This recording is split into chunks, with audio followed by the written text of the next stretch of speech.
Lovely evening, everyone out there. This is your host, Kopi with Vans. That's right. That's our weekly show on every Wednesday. That's right. This is the second segment that we have come on board live with my guest speaker, Dr. Arvinder. Dr. Arvinder Singh, Hi, good welcome, evening, sir. sir. How are you? I am great. How about you, sir? I'm okay, sir. Doing well. Thank you, Mr. Dr. Arvinder Singh. Dr. Arvinder Singh is actually a very, not a new face. In fact, actually, is a very familiar face in Kopi events. And we actually covering our podcast today on the topic of mental health awareness. And as you know, is the month of May. It is specially dedicated to the mental health awareness. Welcome, Mr. Dr. Arvinder. Thank you. Thank you, Vance. Hi, everyone. Hope you all are keeping well. Thank you, Arvinder. Doctor, as we looking at the particular month, which is of course the May, which is specially dedicated for mental health, we also know that you're currently doing a certain research on a lot of topics, but pertaining to mental health. And I do just came to know just I think about a few days back that you mentioned bullying is also a part that can affect mental health. Am I right to say that? Yeah. So basically, the term bullying can be in a many is in a it's a very wide context. It's like saying that it's raining, but where exactly is it raining? Is it raining in the north? Is it raining in the south? Is it raining in the west? Is it raining in the east? What's the direction of the wind? That all contributes to the term that it is raining. So when we say bullying, is actually a very big umbrella that where it can actually encompass many different types of issues that can lead to mental health problems. So yeah, each type of bullying can also give different type of outcomes to mental health issues. Sometimes it may even involve partially involve physical health as well. So it's a very broad term umbrella for bullying. Thank you, Doctor. Doctor, I mean, of course, we're going to talk about social media. We're going to talk about that advanced AI and so forth. But looking at teenagers as well, because I think that is one of the biggest concern for parents. And your research based on social media, also with you know kids, especially nowadays, teenagers. I mean, is there adults also being involved in this, Doctor? Yes, because you see, we must understand that mental health is becoming a prevalent issue. A lot of people say, especially the elderly generation, will turn and say, "Hey, you know what? During my days, we also had the same thing which was happening over and over, but we used to just live with it." But I think as we go along, we are finding that it is becoming more and more. How shall I put it? It's more and more is not only becoming prevalent, but it is becoming even worse than what it was. The reason being is because those days, once you finish your work, you are disconnected, or you are, let's say, you are from away from the house, you are disconnected from the other part of it. If you're at work, you're disconnected from the house. You're in the house, you're disconnected from work, because your presence, your interactions happen physically only. But these days, we all have mobile phones. We are all on social media. We are all connected to one another. You may even have a meeting like what we're doing online right now. You have colleagues sitting in another place who you're communicating with to just get a message through. So, unfortunately or fortunately, with connectivity, it comes to exclusivity of 24 hours or per day of being connected. So if a person is suffering bullying, which leads to mental health issues, it doesn't stop only there. Once they go back, you're in a workplace with all your colleagues there, for example, and then you leave uh, your workplace, you come home, but in your social media group or in your chat groups, everybody is still there, and they may continue whatever is happening out of the office, continue all the way until you reach home. You're bathing, you have your dinner and all that, and you find that the thing is still going on. Whereas those days, once you leave work and that's it, you're cut off from it. So in order for us to start comparing of what is happening in the past and in the present, it may be slightly unfair because of how technology has advanced. Yes, it has helped us, but at the same time, I think it has also caused us more problems. Mm. So now I get it, right? It's not only for kids or teenagers, but even for adults because they have been constantly being pressurized of these deadlines.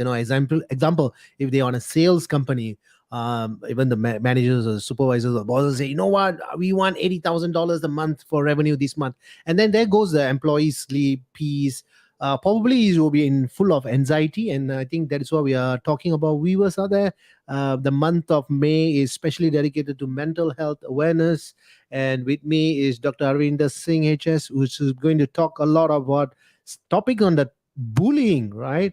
Doctor, why don't we start out with the adults first? Like you mentioned, particularly is nowadays we don't see anymore like 8 to 5 job anymore, right? It's going to be like more than five. People are ending work at 12, which we think is norm, but now it looks like 1 a.m., 2 a.m., 3 a.m. They're clocking more than 18, 19 hours. What is your take on this, doctor? Is this also can be considered bullying as Yeah, it may be part of bullying, or may be part of work culture or expectancy of some. Some people, they are worried about job stability. They find their colleagues working that hours, then they tend to put pressure on themselves to even produce that amount of work or that amount of output. But I think what everybody needs to understand is that I think work is work, and leisure is leisure. So it should not intermingle. That means you should not be going to work and having a leisurable time with your leisure work, and neither should it be also mixing the other way around. But unfortunately, the way we are connected these days are actually in a way that everything, it overlaps with one another. You may be resting and somebody gives you a call and says that, hey, there's a meeting in 10 minutes. We are meeting these big corporate clients who require XYZ. We need to be there, we need to be present. It may be on a weekend, it may be on a Sunday, it may be on a public holiday. But because the world has come to such, and because we live in a borderless world right now. I know because of the pandemic the borders were closed, but now as we open up, you find that we still live in a borderless world. On an online platform or an internet platform or a virtual platform, we are still borderless. And unfortunately, a lot of people, they seek us at a time convenient to them. Like, for example, if you are going to meet from someone in Japan who are hours ahead in front of us, their 8 a.m., 9 a.m. maybe our what, 1 a.m., 2 a.m., or maybe 3 a.m. So that itself will cause some issues in the sleep disturbances, in the way we manage our time, we manage our families, and that all actually affects us in the long run. So there are some companies who I've dealt with in the past who have a strict policy that 8 to 5 is working hours. That's when your social media groups of your workplace functions from 8 to 5. After 5, there is nothing work related that should be posted on the social media for that work groups. Reason being, they don't want to bog people, and time out after work is time out, and strictly no messages on weekends or public holidays, which I found it a bit funny at first when I was told about it. But then later I found that, hey, you know what, this may be actually something good, because in the sense that the workers learn to disconnect. They know when to call it work, when it's out of work time. So I think even when this policy comes from the management level itself, it actually takes care of the well-being of the staff, or even their subordinates, because there is an aura that the management only wants us to work from 8 to 5. Productivity may actually increase.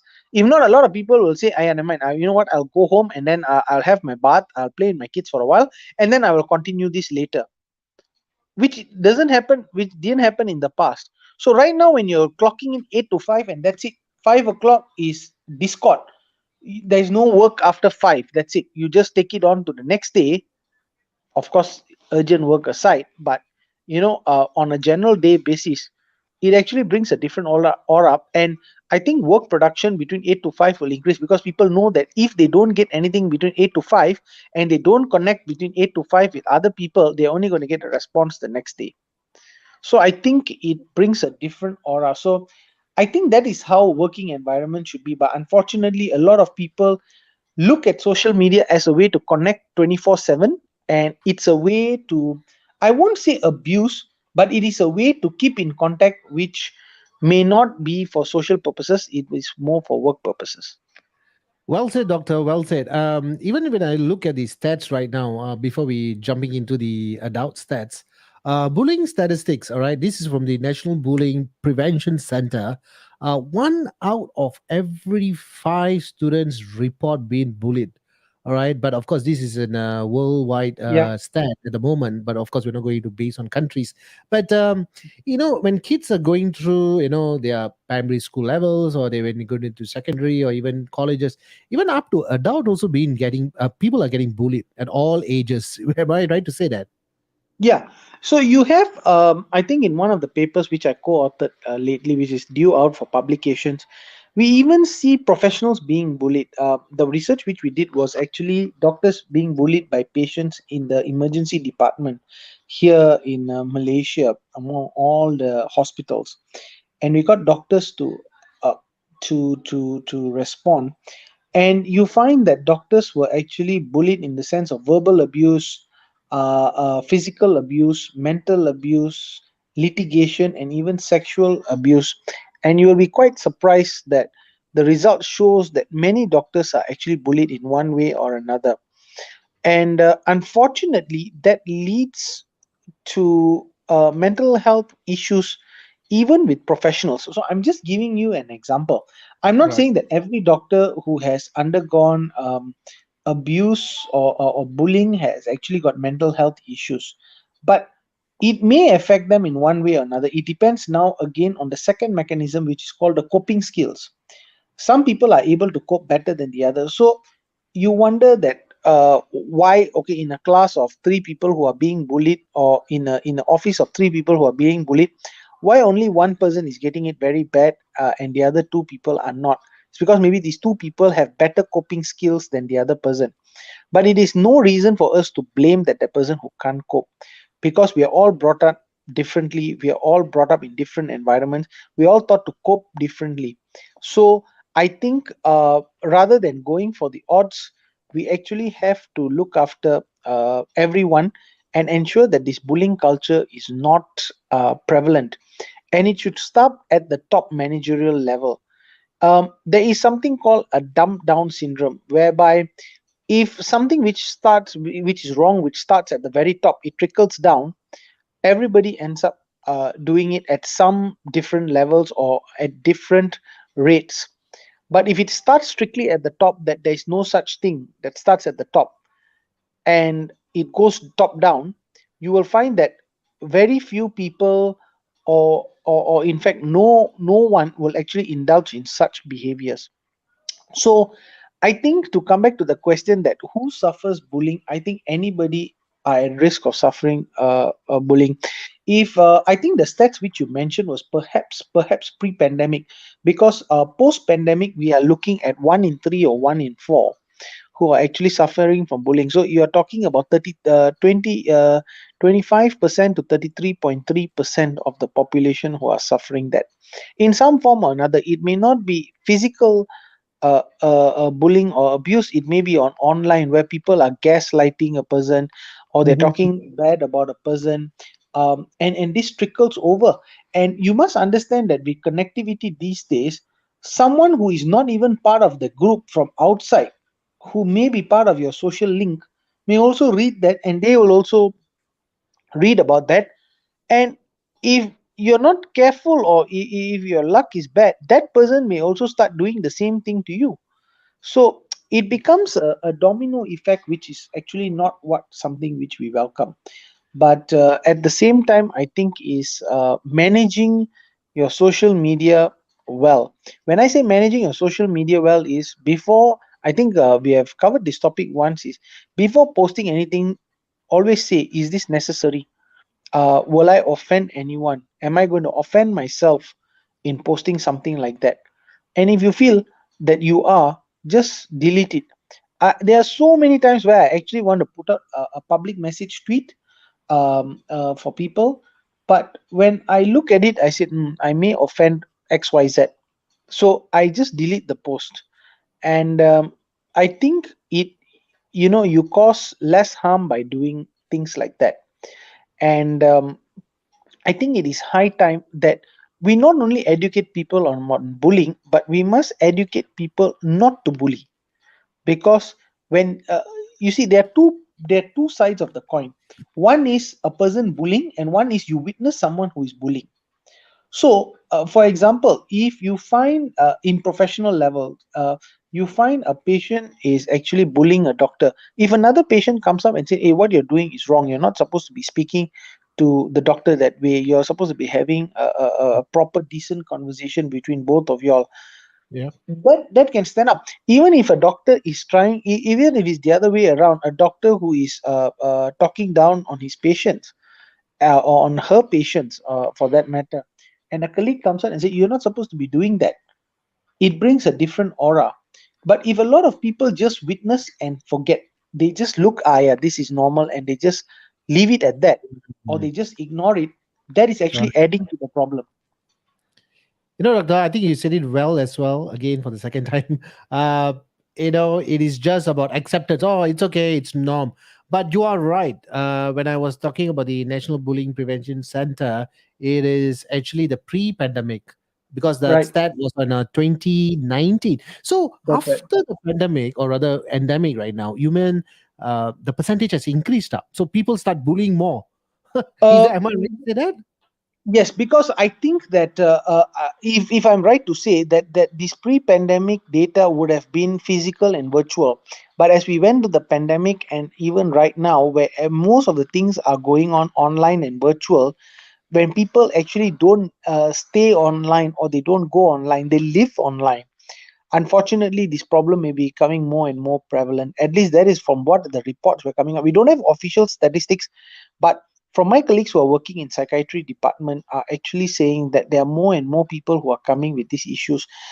You must understand that we had about a year of discord from social connectivity, and some people have uh, discorded themselves so badly from social being from being socially from social interactions, that when they're coming back, they're actually having problem again, especially younger kids.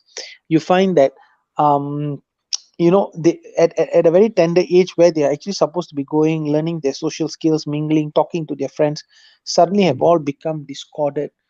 Even some people, last time they know that, okay, this is what I should say, this is what I shouldn't say, but Mhm, because they mhm. have not been mingling in public for some time, that also becomes an issue. It may not seem very it may seem a very trivial event or a trivial issue, but unfortunately these small things can actually add on to other things which are happening. If everybody, I always say this, if you think it is a trivial thing, let's imagine that if everybody throws a crumb of bread into the pond to feed the fish, every single person throws a crumb of bread into the pond, you will find that the pond is finally covered with bread. So that is what we are actually worried, that if everybody starts throwing a crumb at each other, the one person is going to end up holding a lot of crumbs. And unfortunately, that is where different breaking points come to start and end with. And also, we must understand that since we are going more and more virtual, you find a lot of people who are coming back to the point of, again, of supposed to be working from 8 to 5, they are working more than that, because they can't complete deadlines. They are expected to work more than usual. People come up with the theory that, oh, you're sitting at home, why can't you actually finish it? But people don't understand that when you're actually sitting at home, you're not the only person at home. You may be dealing with your kids, you may be dealing with other people. Is your work home, or your home a conducive place for a work environment? That's also Mhm. another thing. So there's a lot of getting used to in these issues, which all Right. can contribute to actually mental health, and even some amount of bullying, which i I won't say it's bullying, but maybe it's stretching the limit a bit beyond that. It becomes a bit beyond human capacity. Thank you, Doctor. We are giving credits to the pacer.org, and that is the report that I'm actually citing here. Doc, there's a particular area that, kids or even students have been bullied, all right? I'm just going to give you the stats, and probably then maybe we want to look at that, bullies, mindset of those who are bullying, right? It is reported that almost about 43% bullying happen inside the classroom and 42% in the cafeteria or the canteen. Outside on the school grounds is 22%. Bathroom or locker room is 12%, and school bus is 88%. So you can see the percentages drops from school all the way to the external part of the school. But you know what's the interesting part, Doc, here is that based on the effects of bullying, students were experiencing a major risk of depression, anxiety, sleep difficulties, and lower academic achievements and possibility of dropping out of school as well. What is your take on that, Doctor? Yeah, so I think it depends on how they're actually being observed. You will notice that these places are where the students have to be in a particular area. After school, they may go towards safety, or they may go towards their parents' vehicles. So you actually get less and less of there. But when they actually have to be confined in certain places, this is where it becomes more important for people around them to be aware that okay, this person is suffering from bullying. Should we stand up for the person or report to someone more superior, so that this happens, so that this does not happen as commonly as it is at the moment. The other thing which we should be also talking about is perhaps, um, I think one of the things which we should be looking at is when this bullying is happening, day in day out, who are the people who are actually being bullied. The other more important thing is who are the people who are bullying. Because if you identify those people who are bullying and you actually train them and tell them, look, don't bully, you are maybe solving the problem at ground level itself. So I think, most of the people who have been bullied, and if you look at research in the past of people who are bullying, are actually victims themselves. So they take it out on other people. They may go home to an abusive family, they may go home to an abusive parent, they may go home to an abusive guardian, they may go home to an abusive caretaker, who they don't know how to um, communicate, or they feel that communication only takes place in that particular way. And unfortunately, when they come to school, they also look at other people who may be in the similar situation that they are at away from school, and they continue to do that as a way of Mm, venting out. right, So right. how does it affect students? Like what you mentioned, sleep deprivation and all that, some of them are actually signs of depression and anxiety. And that is Mm, why we notice that these days the the the issue of depression, anxiety, and stress among kids are becoming more and more prevalent. So we have to ask ourselves, what is the root cause of it? Is it because of uh, our demands which we are asking of our children these days, due to competition, due to competitiveness? Are we actually looking at that, or are we looking at a different social problem? And I right. think the different social problem may be something which we want to look at, because from what we look at, even though it is getting more and more competitive in this world, but if the environment is proper, it Mm, shouldn't be mm, any issues. right. But if the parent is putting unnecessary pressure on the child, and they go Mm, to school and then they're getting bullied there as well, that is mm. when they are going to tip over the scale. Doc, and also there's a two part of it, right? One, we talk about the sender, also, of course, the guy, the big guy, he thinks, he can bully everyone, and then the receiver. But in terms of the receiver and the bullying, students do experience negative health effects such as headaches and stomach aches, in fear of going back to school. There's signs and symptoms that we can look out for kids who are going through. I mean, this is we are talking about international Right. experiences or symptoms, right? If somebody comes to Mhm. you, if I say coming to you and say, "Doc, I'm having a stomach ache, and I'm putting my both hands in my stomach," obviously, hey, you're going to know that I have a serious issue in my stomach. So same thing. Any indication that we can look up for? So basically, what we want to do is how to identify. So identification can come in many different ways. Now, from my professional experience, I get children who just come and they keep telling their parents that I have a tummy ache, I have fever, I have cough, I'm unwell, I don't want to go to school today. But when they're at home, they're completely normal. There's no issues. When the thought of them coming to go to school arises, suddenly they become unwell. And I have picked up many cases of such instance where the child refuses to go to school. The mother brings the child, or the father brings the child, or the caretaker brings the child and says, my child is unwell today. I said, why? Oh no, he had a stomach ache in the morning. But you look at the fella, he's jumping all over. He's a very joyful child.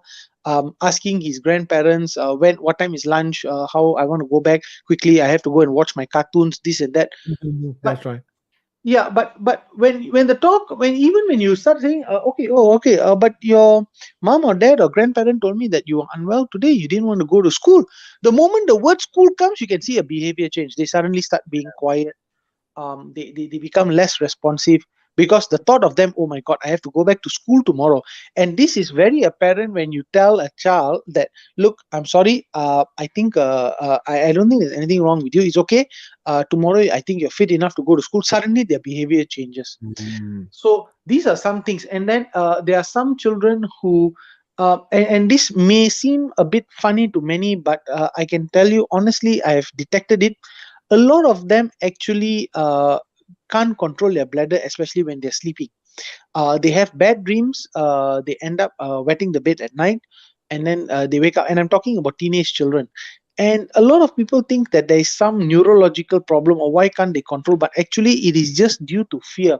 So a lot of people don't understand that one when you're talking about mental health issues and bullying and even sorts of things like that, especially in schools, many people present different ways. So the most important thing is communication. And most of the time, I will always tell the patient, who person who has brought the child in, and ask who is the closest to him. It may be a brother, it may be a sister, it may be the caretaker, it may be the grandparent, it may be the mother, it may be the father.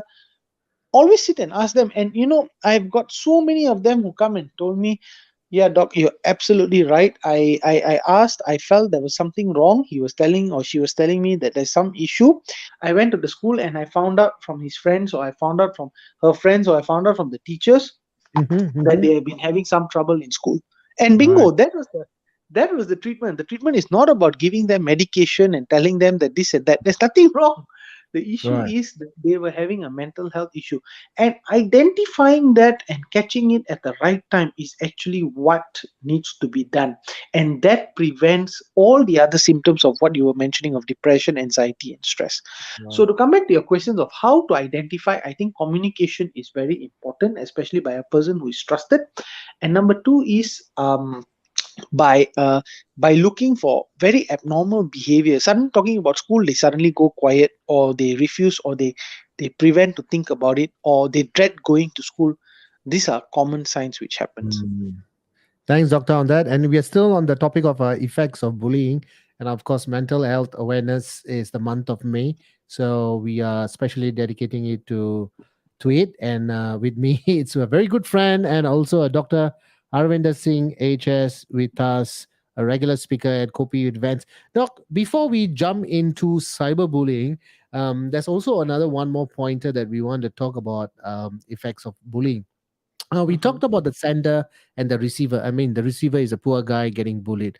Of course, mhm, nowadays parents are sending their kids for self defense classes, confident courses, to build up their kids, because nowadays you can see that the amount of stress in education and peer pressures, especially fellow students are getting well grades, and then they probably going into, like what you said, even in the home setting or even in the school setting, they are facing tremendous amount of stress, and that actually built a kind of a character for them as they grow into their adults, or even eventually, will there be a character change? Will there be they tend to become very quiet, very lonely, not much of confident, is that kind of be a sign and indications as well?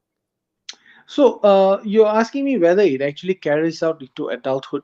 So there are some cases. I don't know whether you have heard, but in a country in Japan, there's something called karoshi. Have you heard of karoshi before? Not at all, doc. Not at all. Karoshi is something where they work and they unfortunately die in the workplace while doing work. Oh yeah, got to see a Yeah, couple of reports before. that's right. So you just find a person who's actually typing something and then he suddenly goes still and they are actually dead because of that. So what happens is it's good to be competitive, but I think being overly competitive until people have been driven to that levels of where they can actually die while doing work or pass on while doing work because of the stress is actually not healthy at all. So Mm, there may be some issues there where they actually take from their childhood and they go into the adulthood, and if they were bullied, they may be perpetrators then later, who may be bullying other people, for that matter, or they may be of certain characters. They don't want to go out, they don't want to mix with people, they don't have proper eye contact, they don't have proper vocabulary skills, they don't have proper social skills. They just want to avoid everyone because they don't want to get into the situation of being bullied as what they were as children. And mm, that is where mhm, social disconnectivity happens, and that is actually quite rather dangerous when it comes to social skills, because no man or no lady is actually an island. So you need to mingle around, but unfortunately they become discorded, and it becomes very low. It probably becomes a very lonely place. So I think some of the things which has to be thought about is molding the character. That is why it is very important if you actually pick it up at a very young age, and you solve it at the young age. What happens is they actually have the tendency to believe that such things can actually, there is a better cure for it, or there's a better way around it. And if you deal with it early, and the way you deal with it actually gives them experiences that if it happens ever again, they know how to manage it by themselves and they become a bit more independent. But unfortunately, most of the time, a lot of people tend to keep quiet. A lot of people who go for help, especially to their peers, they are made fun of because, oh, you can't even handle that, or you can't handle this. And some parents take it a bit lightly that, oh, okay, these are things that happen to them, so it should happen in school. But I think addressing it, we are not trying to baby people. We're just trying to help them at the same time to cope, so that it doesn't affect them, but at the same time you also want them to learn. But I think coping mechanisms are very, very important, and it must be skills which are taught. So like I said, it's such a complex thing, but I think to simplify it, if you actually start teaching people not to bully, like it is not good to bully, it is not right to bully, I think you're solving a lot of problem. In fact, I don't know. In the past, I remember reading. Of course, you don't read much about it these days, but mhm. in the Right. past, you will remember reading about road rage, people road bullying, people doing things on the road to other drivers, bullying them on the road, purposely Yeah, overtaking them, or making gestures at them and all that. These that's days, right. because yeah, these days, because everything can be caught on camera, everybody has a dash cam, Yeah, everybody has a handphone, so people are perhaps a bit more cautious. But I cautious think about it. yeah, but I think it's in a good way, because you don't see much of it happening, because the moment it happens, it's next thing is up on social media. So I think what we can learn from this particular event of this, people are being wary because they are being watched and on social media and all that, is that if there is somebody to actually immediately point it out, you are actually preventing it from becoming worse. So Mm, I think if you look at it at that point of manner, I mean, you take that home as a learning message, that if you're actually pointing it out immediately, or there are whistleblowers who can immediately tell that, okay, this is something wrong, and the person knows that they're going to be caught and reprimanded, you actually mhm. find that the number of issues become less and less. Unfortunately, it may come in other ways, but I think generally it actually just tends to die Right. down a little and goes off. So these Mm. are some of the ways which actually we can take pointers of. All right. And yes, doctor, I agree with you as well. I mean, this is the third time I'm saying I'm agreeing with you. Even when you're talking about the sender as a bully, and the guy who's receiving it on the poor hand. The guy who's bullying, do you think he will go through some psychological effects as well, taking Yeah, place to him? yeah. So it may come from post traumatic stress. That means they have got it done to them and they are releasing it in such a way. But unfortunately, especially I remember reading this story many years ago as a medical student. There was this one perpetrator who kept bullying this one particular child, and the child died. I'm not sure from what was the cause, but because of that, this person had a very for the rest of his life until now, and it's a guy, it's a boy who is telling the story, that he's not the same person anymore because he The felt guilt. that yeah, the guilt, and he or she was responsible for it. And There you go. once that happens, you are going to have perhaps a very difficult or irreversible post-traumatic stress disorder. You may, however much you may want to convince that person that they are not responsible for the death that happened, I don't think a lot of people will take it kind to them that it is not because of them. So I always tell people, especially those people, I get some parents who come and tell me, oh, my son or daughter is doing this to my other child. Doctor, can you please advise them? So when I always say that, and a lot of them, they actually realize, and we tell them that, tomorrow if something were to happen to them, who is going to be responsible? Mm, Of course, kids being kids will say, ah, yeah, nothing is going to happen lah. But when something does, and unfortunately some people learn the hard way. So I always tell them about this story about, that the person who actually had a traumatic time after mm, the person who was being bullied was who had passed on. I think mm, it brings a different reflection, but it also tells us that the bully themselves are at risk of getting other issues, especially if something happens to the person who is being bullied. mm. Right, right. So, I mean, of course, nowadays we don't hear, but it doesn't mean that we don't hear means that the cases are not happening. Mhm. But the another common thing, Doc, we would really want to address here is about cyberbullying. Very silent, constant pressure, can be judgmental, can be words, can be hurtful words. Maybe it's just some kind of harassment. So many things to talk about on cyberbullying. What's your take on that, Doctor? Yeah, cyberbullying, I think it's an upcoming thing and it's coming up fast because of after the pandemic, everything has been taken online. You find that a lot of people, cyberbullying, everybody tends to think it's cyber, it's on computer. No, it's actually on social media. It can happen on your phone, it can happen online, basically. And what happens is a lot of them, even you can see that even your social media profiles, I'm talking about the major ones which are online, not the communication devices, things which are online itself. They can actually nowadays they have a feature where you can report certain messages or report certain things or certain posts that you may deem harmful, disrespectful, hurtful. But again, there must be somebody policing it. There's somebody policing it. Right, So right. I think it should come to the point whereby it should be like a demerit system. I always believe, like I know in Singapore, that if you have a certain demerit points for your driving Yeah, offenses, they actually bar you from driving for a certain period of time, which I think yeah, is a good thing, yeah, because yeah. then it keeps everybody in check that, hey, you know what, it's okay to make a mistake, but if you repeatedly make the same mistake, you are going to end up paying the price for it, and it is in a Doc, good way. Yeah. I got to mention just something. Singapore is a fine city. Hmm. You heard that fine city. But of course, it's Yeah. very fine. There are rules Yeah. and regulations, but that's why I think the people are Right. very observant on the rules, right? Yeah, because you see, and that comes to the point, because everybody knows that if they are going to do wrong, they are going to be reprimanded. So that it's not a fear, but it is a term of regulation that Yeah. people live by law. So unfortunately, coming back to the point that online it may not happen of such. So that is Mm. why if I feel social media should also come up with this demerit system, that if you have repeatedly been posting up things like that and people are complaining about it, then Mm. you will be barred for a certain period of time. I mean, Yeah.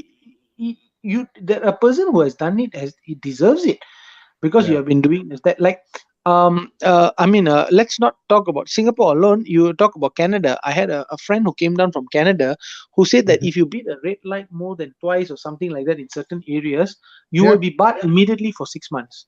So Wow. yeah, so a lot of people say, oh no, that's bullying. But I said no. I said if you beat the reason there's a red light there is for you to stop.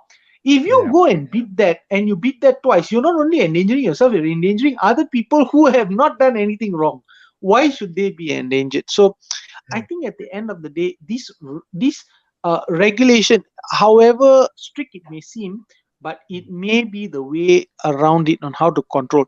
Like I just said, if you have social media these days, you have handphones, you have Mm. recorders where you can actually pick up accidents. And even nowadays you see that people always post that, okay, you see this unfortunate accident that Mm. happened, or even a fraud that is happening. Some people try to do fraud Mhm. Mhm. while being on the road, and Yeah. everything is picked up. So there is some regulatory there may not be authorities involved, but there is enough evidence to show that such a thing has happened and it is not a person's fault. Everybody becomes more cautious. So if that is taken online, you find that I think the issue of being bullied online, cyberbullying, will become less and less.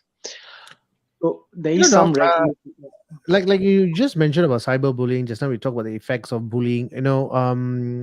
Is it because one is stronger, the other is weaker, or can we say the other one is very obedient and this one is a little wild? Is there there's some kind of strength and weaknesses not balanced, and that's why bullying happens, whether is it for adults or even given for the teenagers or children? Is this the reason, because one is seems to be the superior and another one looks to be inferior? Is this one of the reasons why it happens as is human, or the basic I, psychology as well? I think it is because that the person who seems to be superior is actually internally inferior. They Mm, they they are readers. lacking. Yeah, they're lacking somewhere else, and they're trying to make up for it. And the other person who is Nice. we must never underestimate the person who is being bullied, because the person who is being bullied maybe in two different ways. They may understand what the other person is going through and they just keep quiet about it and they ignore it. But there are some people who can't actually deal with it and they take it very differently. So I think it is not it's not I don't think it's about a superior and inferior thing. However, Mm, I think it is the different upbringing and the different environments which they are around, which are actually shaping up them to be like that. Sorry to use this example, but when you see pet shows, a lot of them tend to say that bad dogs are not born, they are made. And I think that goes very far when you say that because of their environment of dogs being put into abusive environments, being put in different environments, that causes them to be like that. But that same dog from that same litter, you go and you give them, nurture them with love, you play with them, they may be a whatever breed they may be, but they turn out to be wonderful gem of dogs. So why does right. such a thing happen? I mean, I'm sorry to use a comparison to dogs, but I'm just giving as another living creature. Why Mm, do such things happen? They are also living creatures, right? So yeah. I think it is actually at the end of the day environment that actually plays a very big role. If everybody is given a good environment um, to be brought up in, I think this problem may not actually exist. Right now, right, Doc. I mean, at the same website that I'm talking about right now, Paces National Bullying Prevention Center. I just got something that's very interesting here. Probably I have to give them some credits as well and citation here. They have mentioned this very well. As a bystander, all right. Students need to be the targets of bullying and have experienced negative outcomes. Observing bullying is associated with adverse mental health outcomes. So if you're watching it and you're not giving your assistance out, or you also could be a victim of it, or previously in your earlier childhood, or probably you don't have, may I use this word, guts, or you're not Mm. confident. Is this one of the reasons as well, Doc? Yeah, because especially if there's something sinister that happens to the person who's being bullied, a lot of people, I don't know whether you have seen, there are a lot of people who witness crimes happening, and the person is very badly injured.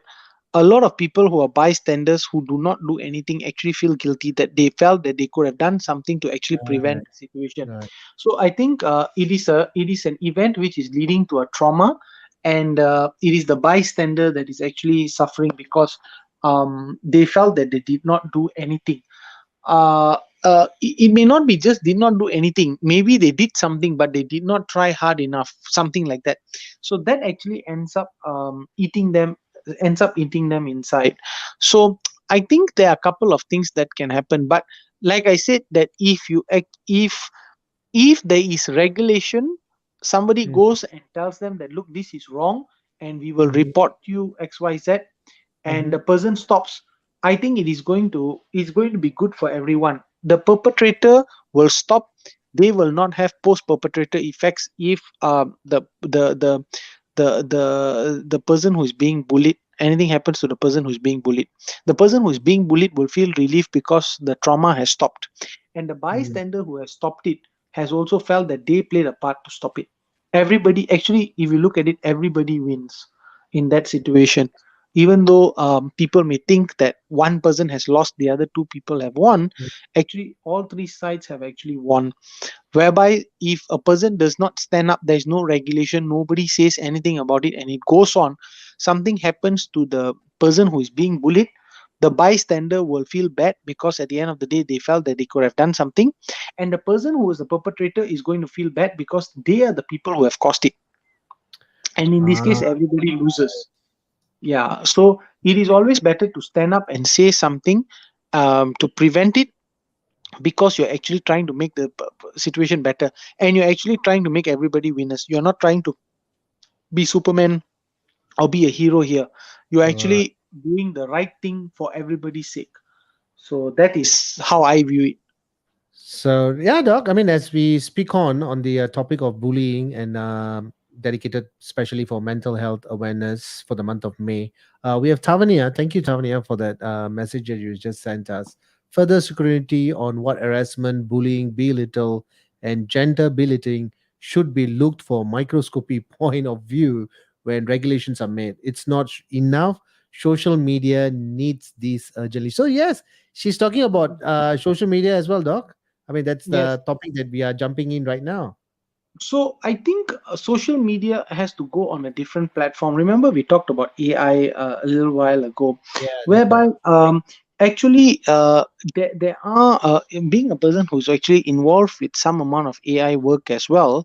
I think they should actually come up with particular terms or particular phrases that actually can can be deemed rude, belittling other people, and that post can immediately be involved can be removed immediately, or that Mhm. message can be immediately be removed, because once that happens, you actually need a person to be policing all the while, and there are so many people on social media with different interactions with, there if like there are 15 million people on social media, 15 million people are interacting with each other. You can't be looking at, that means it is one person who is posting versus 14,999,999 people. You can Whoa. imagine the different combinations. That's why I said. So when you put it at that level, you actually find that, oh my God, how are you going to police? So if you look at how certain purchase websites work, that means, for example, there are certain shopping websites or certain websites, or certain apps which there's buying and selling involved on a legal basis, on a large basis and legal basis. You find that if you try to put your email address there, it doesn't work, because the I, moment it detects the email address there, it actually blankos the whole thing, because they find that you may be dealing off the app, and that's where scams tend to happen if things are not regulated. So I think how AI of that sort can be used, that if you put common phrases which are more sensitive towards local slang, local culture, when somebody posts it, it can actually be immediately be removed. mm, Um, will be something which is very, very helpful, and that is what the regulations we are talking about. But it has to be come up by the administrators of the social media websites, Mm. or social media works, because if they don't take this step, they're actually not being part of the solution, they're being part of the problem. Thank you, Doctor. Thank you for that. We are going into the topic of cyberbullying, and also we talk about the effects of the bullying as well, especially dedicated for the month of May, which is Mental Health Awareness Month 2022. Great discussion going on with my guest speaker, Dr. Arvinder Singh, HS, talking about bullying. And Doc, as we go in further, we are talking about adults, we talk about addictions to few many video platforms, social media communication platforms, and even messaging services as well. Sometimes we can see how addictive a person can be. Just Mm. like, if someone sends a message, they're probably looking at staring at the message. Oh, why if not message me? Oh, why it's online? And then people, it can be very obs, obsessive. What do you think? OCD. OCD as well. OCD, I'm sorry. Is this something that's developing into a serious problem as we see here? I think it is, and it will develop even worse with the amount of with technology that comes in, and the more and more advanced we get with technology, these are things which we have to expect. I'll give you an example of Sure. having an OCD challenge. That if you're playing video games on your computer, or even on your devices, with your TV devices, right? And you don't win a game which you are actually very committed to, or you're very passionate about, you keep, for example, football, you keep, I have to go back, and you keep thinking about it, you keep thinking about it, it becomes an obsession. That happens, but if it doesn't exist, then it doesn't happen. But does everybody Mm, who use it actually get that obsession? No. It's that's it. because they know when to call it, where to draw the line, or they know that, okay, you know what, this is getting ridiculous, I'm sorry, I can't do this anymore. So I think as we move along with different technology, we should actually remember the most important thing that we have to remember is through social media, we don't know how a person is actually reacting. They may say certain things, but it may be in a different tone. They may say something which sounds angry, but actually they're saying it in a very light manner. Now, this Mm. doesn't happen when you're in physical form. Like I may be saying, ha ha ha, no, I get lost like you. I think something like, you see, when you're Yep, laughing yep, because yep. of the tone. But if I were to send you Definitely. that message, hey, get lost like you will read it, and then it depends on how you read it, and then you True, will very say, true. yeah, and then you will say like, hey, why is this fellow talking to me like that? I didn't tell him anything.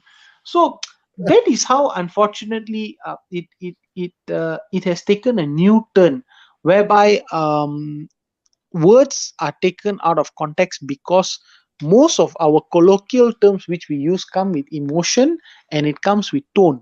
But from what we see on social media, it does not happen Yeah. much. Doctor, like I got to agree with you on this as we are talking on the topic of bullying, and now we are going into social media. Obviously, we don't get banned by them as we are talking about them, Doc. You better stand by, right? After this session, you probably will not be able to send me a message, or we can't even log into our social media.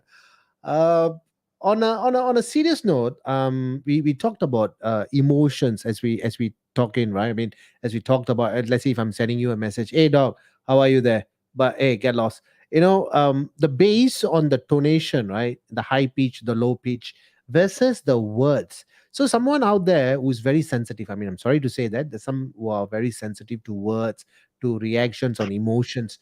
It can be easily triggered. So you look at it, it's not only just one problem that we are talking about here that leads to the second and the third. And then I know there are many, maybe, we don't have a numbers on that in terms of stat, but some just take messages so seriously. They expect an immediate reply. They want a quick response, and they want to see whether the person has, they're becoming so addictive to that. This could be another mental health issue that we are talking about here.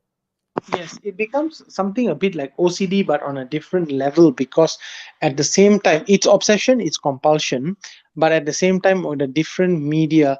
And it may be also a complexity problem whereby you interpret things differently. Now, that I think it's quite understandable, because you're on social media, you don't know how a person has reacted towards it, how a person who is intending to convey the message is. So that is an issue. That may be a perception issue, but it I think it happens to many people. But I Mm. think in the event of being obsessive, because we were brought up in the age that if you talk to someone who is able to communicate, they respond to you immediately, like how I'm talking to you now, Vance, Yeah. and you are responding immediately. That's the environment we grew up in. But when you see the younger kids these days, they they tend to say, okay, I message person, oh, referral never reply. Okay, lah, maybe they were sleeping or what. They take it like that because they are born at the age where everybody is born. You're just surprised how is a baby when they are born, they are not holding a handphone on their right hand or left hand when they're born itself. We have come to that age. But I think at our age, and especially at people with our generation or Gen Y, I think you call us Gen Y, right? So Yeah, it's the numbers are going up. I don't think so. We yeah, have any so more alphabets left. yeah. So when Gen Y was brought up with a time where they were all physical and normal communication until they were introduced to technology. These new guys, they were born, these millennials, they were born with technology in their hands. So I think that the problem with Gen Y is they feel that if I say something, you have to communicate it back immediately, but they don't understand that this new form of communication is via a media, and not everybody is connected all the while.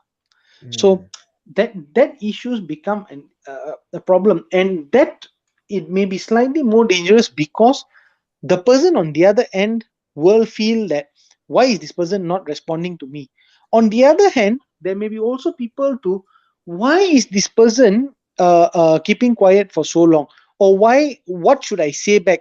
That can also be another stress. Like how do I frame this so that this person doesn't get angry or upset or misinterpret it. Those days misinterpretation happens, but very very little, because Yeah. emotions, voice tone is there. Now with social media, it becomes, I think, a bit more frequent.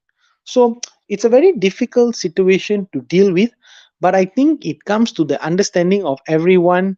That's why I said, so if everybody knows their limitation immediately on social media, they know what are the limitations, then it doesn't Mm. become much of an issue. The issue will always be there, but it will become less and less at a much more manageable level. Doctor, as we are evolving, I got to use the word evolving. I do see particularly two issues here. One is, of course, bullying is happening. Another one, we can also say that addictions, OCD, immediate response, and then get that will develop into anxiety. Heart rate is elevating, hormones are fluctuating, and probably, the person will be wondering, things like a question mark in the head. Why Dr. Arvinder never respond to me, but he's online? Why Dr. Arvinder? So it's some kind of a OCD that we are talking about. So from one problem, it's actually leading to two and three and four. So looks like it is getting into a serious issue, isn't it? Yeah, it becomes a network of events. So that is why if you inhibit it fast enough, you actually prevent it from going a domino effect into the other things. So I think what we need to do is we need to recognize what are the limitations. Remember, humans are the ones who created technology. So if humans are not perfect and they created technology, that means technology itself is not perfect, even though they may be built to be perfect. Yeah. You have a handphone that you feel is unstoppable. You can contact any people, any person at any time. But unfortunately, it does not carry the human emotion with that. So Right. as we go along, even though technology has been improving, first it came out with text messaging, and then text messaging then slowly it became to voice messaging. Now it's coming to video messaging. So people are trying to improve, because if you think about it properly, they are trying to make it more humanistic. So technology is not human, they are trying to make technology more humanistic. We are already humans, so we have all that. So we have to understand that technology is running actually after us on trying to be humanistic in that sense, or we are trying to make technology humanistic, but it's not actually quite there yet. So that is why we have to take it with a pinch of salt, that things may be wrongly interpreted. one thing you have to realize is that sometimes when an argument happens on a particular social media platform, Yeah. Yeah. um, may it be on a chat or whatever, it's always Mm. good to take some time off and re-look at it again and re-evaluate. Sometimes when even sometimes I'm guilty of that, that where you straight away jump in and say something, but then when you look back at the next day and you say, oh my god, I shouldn't have said that XYZ. Right. So Okay. that may also be another issue. That is why sometimes it is good to learn how to disconnect. I can tell you that um, I was actually off certain social media for a very long time. I think I would comfortably say about 5 to 6 years. Yes, I Whoa. lost track. I lost track with a lot of my friends. A lot of my friends who I worked with in the UK. Okay. A lot of my friends who I've met during my travels. Some of the guys who we're just friends, and we happen to be friends on the social media page, but we Mm. got disconnected. But you will not believe the relief I had for that 6 years from not reading comments or things that people said. Nowadays, it is even though I have reactivated that social media, Hmm. I use it more as keeping in touch with my friends, communicating with them, private messaging, telling, hey, how are you? And there are other different platforms today which are attached to your handphone more common than the other. Right. Then you can actually connect with them back. So I'm not saying Mm. that it's a bad thing, but sometimes the discord of knowing when to disconnect, I think, is absolutely Mm. important. And you will not believe a lot of my colleagues who came and asked me a couple of years ago, I say, hey, why are you off social media XYZ? I said, look, I had enough of it. I think I was unnecessarily getting stressed, unnecessary Right. saying things or receiving things or perceiving things. But I tell you, for that 6 years, I have felt peace like no other. Really. Okay. And you will not believe a lot of people who were superior to me who came and said, hey, Arvinder, why are you are not on XYZ? I said, no. I said, I had enough in it.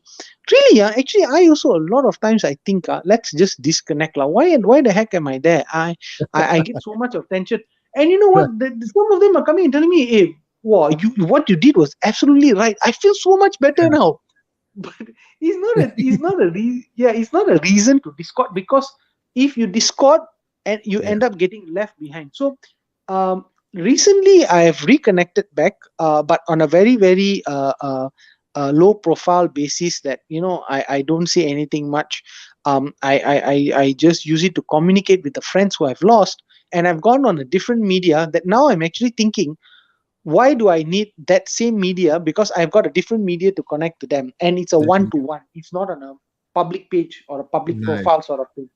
So I think at the end of the day, it is looking for solutions and alternatives which suits you best. There are some people who want to say things who they want it to be public. They want a public discussion. They want public opinion, and it's their right if they want to, as long as Okay. they are not.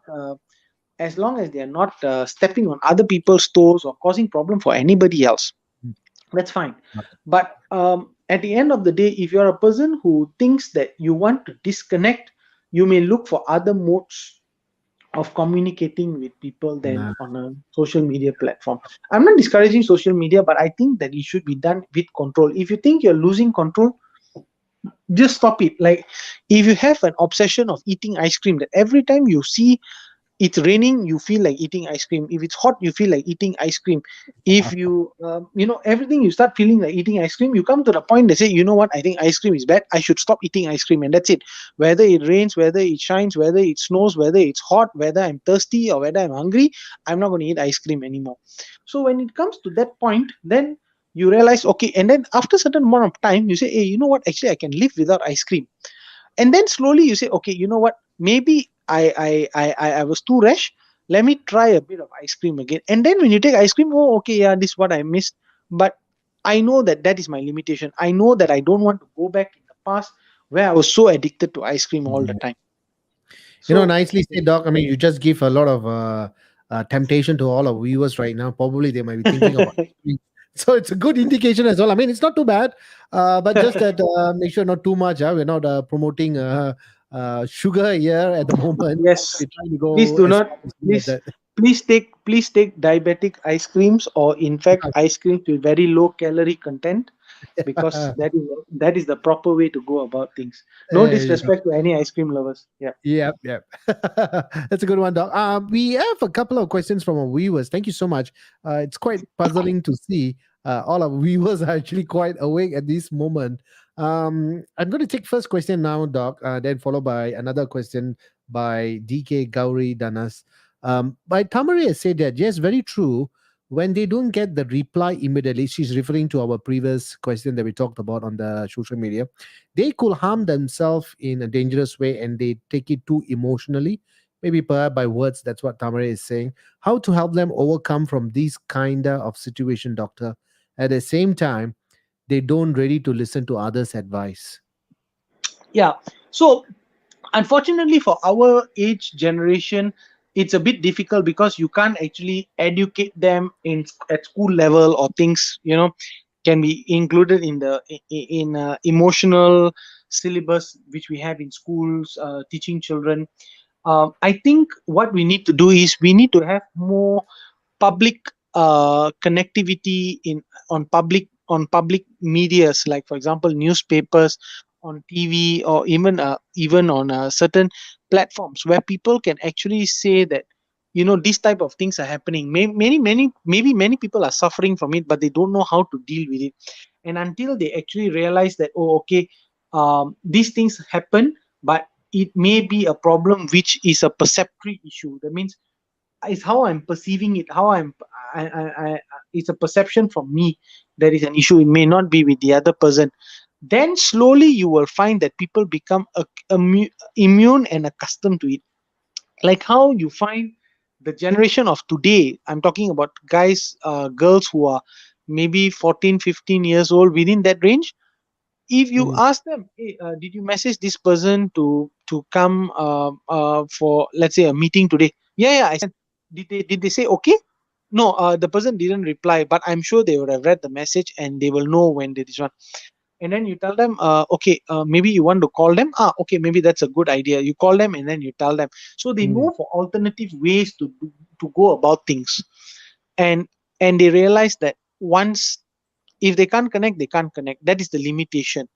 So I mm. think once we realize that there is a limitation towards it, and again, is not humanistic, we are trying to make it as humanistic as possible, then I think self-realization will kick in, and then people will understand that this is something which is actually to make our lives easier, not to something to torment our lives. Thank you, Doctor. Thank you, Tamari, for that question. I know a lot of us, probably I could be also one of the victim in the past, but of course not, definitely not now. We should never take things for seriously. I mean, of course, you got to take things seriously, which matters to you. But when it comes to social media, I think we are getting too much of addicted. Doctor, is that right to say that we are getting too much of addicted I to think social media? we're just too perhaps connected to social media.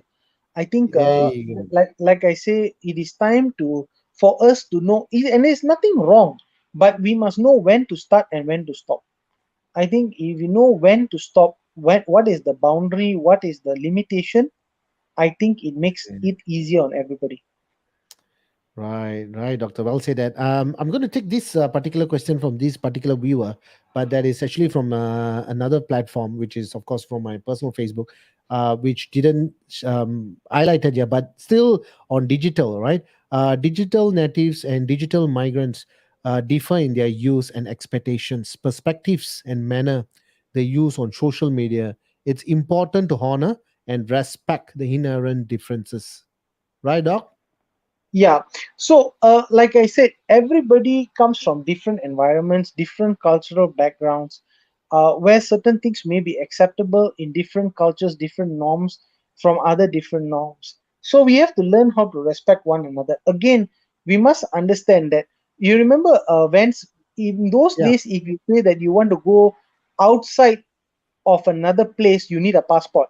These days, you can actually go from one country to another online without needing anything. Oh, yeah, that's right. That's true. Yeah. So, but when you do that, you may think that the the cultural differences. Nothing comes with a pamphlet saying that, look, these are how cultures are different. This is how people do things here. This is how people perceive different things. This is how Right. people say different things. You don't have that. You're straight away connected. So you have to learn how to adapt immediately. So I think social adaptive skills are actually very important in this sense. That's one. Mm, And the other thing is perhaps we should also think about broadening our horizons. So the more you actually interact, the more you actually learn. If you take it in a learning perspective more than a perspective that is mm, going to harm you, I think you learn better. But at the same time, we have to be very careful because you don't want to actually harm or insult the other cultures or norms as well. yeah, that's true. With respect, of course. Chavani also has probably have agreed with us. I think she has definitely agreed. Social media addiction is too real currently. A newfound fame and glory, which can be toxic and addictive. Very true. I don't know whether you have seen a lot of videos are going out on different platforms these days where people are talking about when they're doing certain charity or they're doing certain things and they are showing it on social media. Yeah, it's good in the sense that you are encouraging other people to do it, but there are also ways of perceiving it because other people may feel like, oh, I'm not doing it. That means I'm not adequate enough. Or there are other people who want to do it, but they are doing it for the purpose of putting it on social media. So I Mm, think at the end there are different ways to perceive it. So I think it comes down again to the user, because if you see someone who is doing charity, for that example, and it's a good thing, you can always say, oh, okay, this person is doing charity, it's very good. I think it's a good example. If this person comes to me for support because they want to do charity, they need some financial support for the charity, I will actually do my bit to help them. That's one way of perceiving it. yeah, The other way to perceive it is, oh, this person is a show off. So mm, there are many different ways to perceive one different picture or a different event that has happened. So perhaps it is best that you judge and keep everybody on a clean slate. I always see when people are putting charity things and whatever they are doing, I always feel that it is put there as a purpose to inspire me, inspire the rest of the world, and even to make us aware that there are people in need who need certain elements. And when you want or you find a purpose of charity to be done, you mm, actually know where to start and where to look. right. I look at it that way. But there are some people, oh, this person is being a show off. It may not be that of so. So it also comes to another sense that if a person were to do charity, should you post it on social media or not? So I think it is the way and the intention of what is doing. But again, social media is becoming infective. A lot of people are posting it because they want to keep it as their own personal log. It is not for anybody else. They just want to keep it for their own personal log. But unfortunately, it escapes through the root of that, and everybody gets to see it, and then people perceive it differently. Mm. Doc, I think it's another interesting topic that we are also, I mean, in the bigger context as well, topic on bullying. But leads to anxiety, leads to addiction. The first thing you wake up in the morning, whether you say some prayers or whatever beliefs or faith that you have, we don't. The first thing is the phone that comes to our hand and the bright light. So another health issues be there. Too bright lights might not be very good for our eyes. We are constantly in anxiety why the message has not been replied, or then you can see the other person on online, because nowadays social media there is indication stating that Mm-hmm. the person is online, and then you'll be wondering, hey, he's online but then he's not replying, so anxiety kicks in. So I think constantly we are just adding on more problems to ourselves. Looks like how the situation it is right now. Agreed, but I think again it is how we have perceived it. If we realize that it is another media just to connect, like for example, if let's say those days we had landline phones, if you call a person and the person doesn't pick up, you will first thing you will say is, maybe that person is not at home. That's it. We realize that when you call a person they don't pick up, that means they are perhaps not at home. So I think we can also do that with the new social media, but unfortunately, social media has become cordless because it moves around with our handphones. Oh, yeah. So yeah, so everybody says that the handphone should be with the person. Why is that person not picking up? Very true. So Yeah. yeah, so it can be perceived at two different ways. Number one is, oh my God, is this person all right or not? And then you go and start looking for the person to make sure that that person is all right. And that has saved lives before in the past, which I don't think would have happened if we were just stuck with our traditional communication methods. But at the Mm. same time, it also causes anxiety of why is that person not doing this, why is that person not doing that, and there's certain expectations. So I think there are two sides to the coin of this, two sides of the coin here. One is you can actually look at it that it is a way to keep track of someone, especially someone who you love. Like these days, parents tend to give their kids mobile devices for communication purposes. Those days you have to look for a public phone, and when only when there's a public phone you can actually communicate with your parent. Oh, okay, I'm finished, can you come and pick me up, or I'll meet you here and there. But these days it is direct communication. So I think with these trends also there are a bit of negative sides to it, but I Mm. think if everybody uses it responsibly, in the sense that if someone calls, reply. I'm not saying pick up the calls immediately, but in due time reply that, oh, I'm sorry, or I immediately send a message. Or nowadays social media, even on handphone devices, they have a certain Mm. profiles where you can say call only if urgent, or I'm sorry, I'm away from this time to this time, so Yeah. everybody understands. So I think it is using it responsibly and using it in accordance to the 21st century. And I Mm. think we should look at different creative ways to look around it. But at the same time, we again should remember it is not as humanistic as us communicating directly. Thank you, Doctor. I mean, thank you to all the viewers right now who are watching these live podcasts. This is a new venture in Kopi with Events with Dr. Arvinder Singh. It's what we call the late night masala chai. How about that, Doctor? How that sounds to Yeah, yeah. you?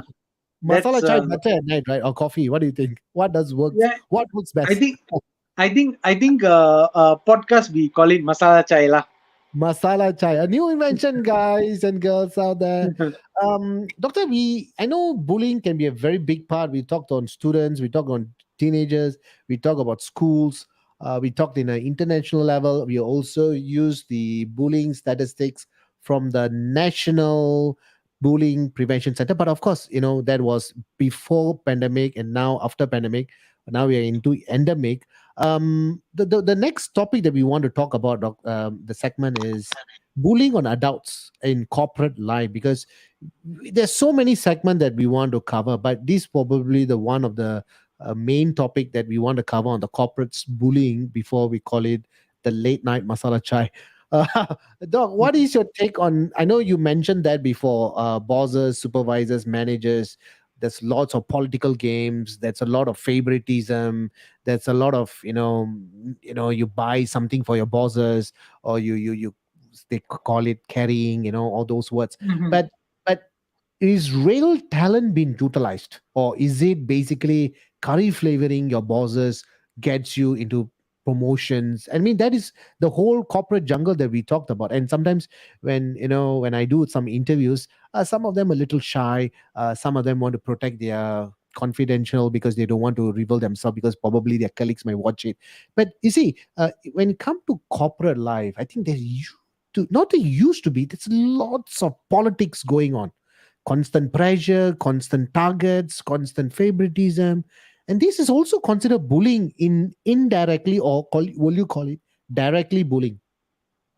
I would say it is a culture which is developing, and the culture is unhealthy. Let's put it that way.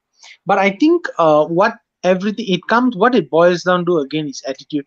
If this type of attitude of how you put it as caring, or how you put it as people who are trying to gain brownie points, so-called brownie points, I think at the end of the day, if it is condoned, or sorry, not condoned, but if it is discouraged, or it is not entertained, you will find that at the end of the day, people will stop doing it.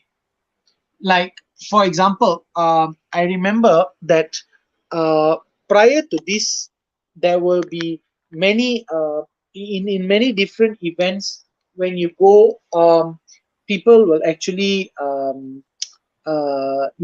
when you come for certain events, because you have attended the events, they tend to give you free gifts or dog gifts and all that.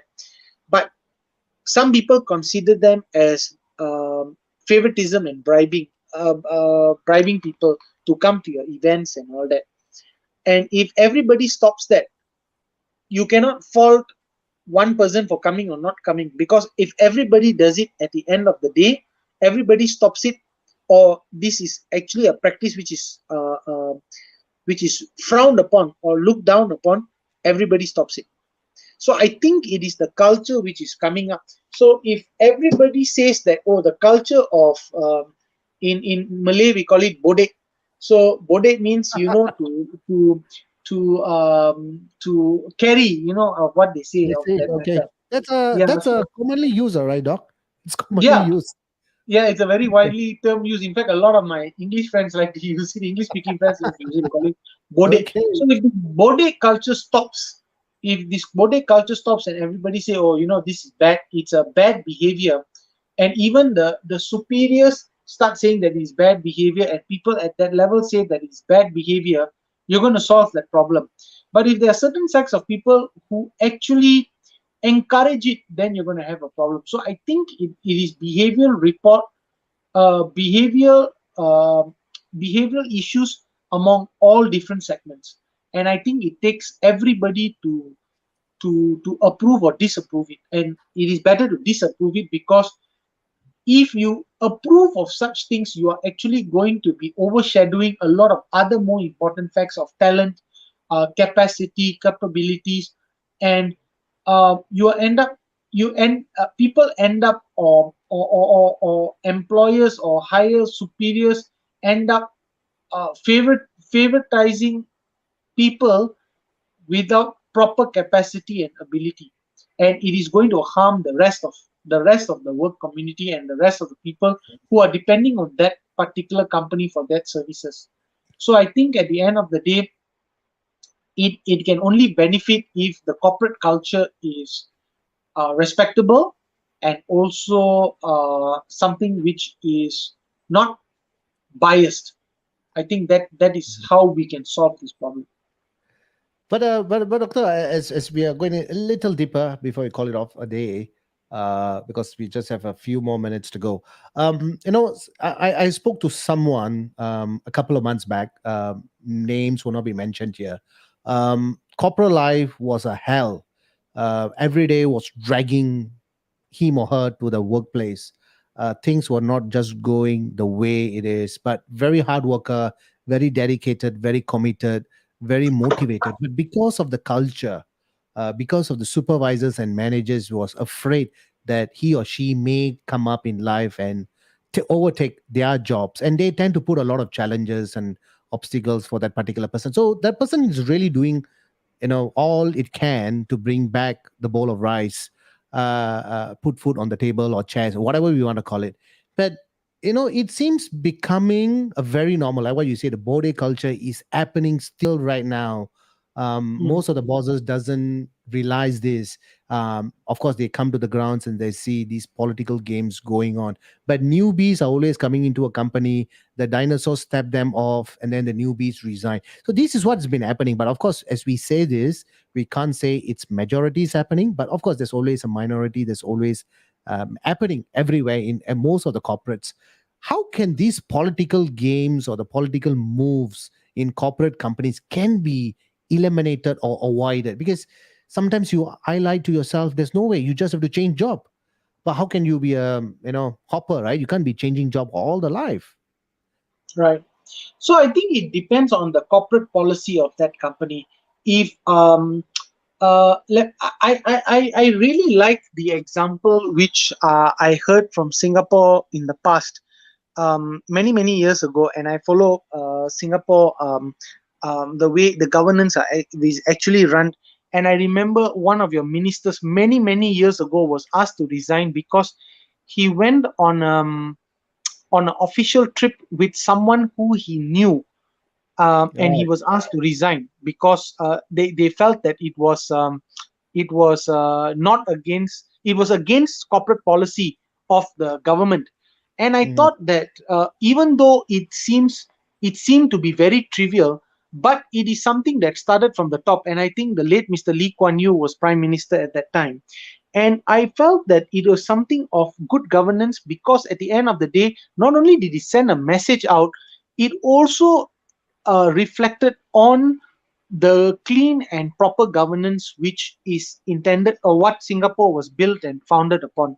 So when everybody sees that, oh, okay, we can't, you're not even supposed to do that, even that is actually frowned upon, it becomes a policy or an unwritten law that it is not allowed to be done. And that is how you start getting good governance. That is why you get better and better people who are coming in as ministers with proper etiquette, because they know what is expected of them at the high level of performance. That means at the end of the day, even your new incoming prime minister, you can see that the different categories which he has been measured on. It was like, wow, look at that. You are measured solely on performance based on merit. It is not by, I boded this person, I boded that person. No, it is all on merit. I have done this, this is my performance, this is my KPI, this is my output. That is when you're merit, and that is how you get the best people coming up. So I think bringing back into a smaller scale of corporate level, if people actually love and care for their companies and corporate levels, they should do away with this bode culture, because at the end of the day, it is only going to benefit the corporate culture and longevity of the corporate culture in that company for many many years to come. And that is how people stay, or companies stay well beyond their lifespan, and even achieve, maybe you can say, partial immortality, but with good policies, that only the best will be given a chance to take the next step, or to take the company to the next step. All those people who try to work around it, don't want to work or don't want to follow the corporate policy, but try to work their way up in different manners, the unfair or unethical manners, they will not be entertained. And I think that is how good governance actually um, is established over the years to come. Well said, Doctor. You will be invited to Singapore to have a masala chai. That's for sure. You will Definitely. never know, huh? Yes. Somebody's watching right now for Kopi events, then we're definitely going to change it to masala chai with Dr. Arvinder Singh HS. Thanks, man. Thank you, Doctor. Thank you so much. It's a great topic today we covered on Kopi Events podcast late night. That's right. The topic on corporate bullying. We also talked about students getting bullied, sign and symptoms. Great discussion that we had. I hope our viewers enjoy it as well. Doctor, before we sign off, as usual, any tips or advices for viewers at this point of time? Yeah, use social media responsibly. Remember that something you post innocently, or an innocent joke, may be taken very badly by others. So think at least 2 to 3 times before you post something. Is it necessary? Is it important? Is it urgent? Will it offend anyone? And will I gain anything out of this? If you find that at least four or five of the materials are actually missing, best not to post it. And be use social media with the highest etiquette as possible. Beautiful said, Doctor. Our Penang Laksa is still waiting, and Mutu's Curry in Singapore is also waiting for you. It's either you going to come here, if not, I'm going to come there. It's just that it takes about what, 7 hours drive, Doc, from Singapore to Penang. I would say no, I think 9 hours later. But based on my driving, I think I probably would take longer. I travel only at 90 kilometer per hour. How is that? Then you'll take 10 lah, bro. I follow the rules and regulation, dog. Fine, fine city in Singapore. No. Yep, Uh, yep. Anyway, Doc, it's a great discussion to catch you at late hour. Thank you so much. This is our second podcast late night. I think a lot of viewers are watching right now. Thank you, viewers. This will not be possible if your support and your viewership is not here. Thank you so much. Thank you so much again. Thank you, Doctor. We'll catch up really soon. Most welcome. Stay safe, everyone. Take care. Thank you, Dr. Arvinder Singh, HS. Oh, it's a great topic today. It's almost about, wow, 1 hour, 30 minutes. And earlier we had another topic also, health awareness. We talked about, a few things on intervention, positive psychology interventions with Jana, who from the School of Positive Psychology. Thank you so much, all the viewers. Again, it's already been. Well, what is the time right now? Oh, it's almost 11:48. Yes, 10 more minutes for a fresh, brand new day for us. Hope you all have a fantastic weekend ahead. This is Vance from Kopi Advance. Definitely, we're not going to change it to masala chai. But who knows, right? With Dr. Arvinder Singh HS persuading me to do a masala chai topic, why not? Masala chai at night also will be very good. You not so much of a not so much of dopamine compared to coffee. You drink coffee at night and you won't be sleeping. It's a continuity for the next day. Thank you, viewers. Thank you so much for watching it. If you find it beneficial to you, please do share and like. And if you have any particular topic that you want us to cover, please do so. We will try our very, very best to get our professionals, we get our expertise to come in and discuss with me and with you all together at Kopi Advance. Thank you so much. Adios, amigos. Great day, pleasant evening, and good morning. Ciao.